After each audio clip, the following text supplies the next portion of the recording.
In this video, I will show you how to remove a card from your Meta Business Suite. To do this, what you want to go and do is just open up your browser and type in meta.com/payments.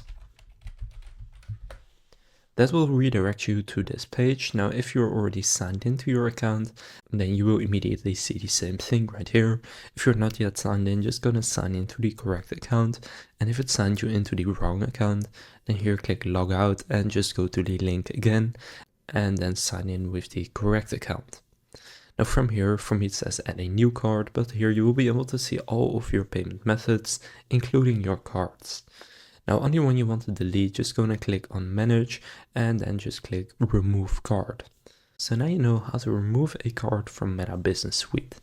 If this video was helpful, please consider leaving a like and subscribing to my channel. With that being said, I will see you in the next video.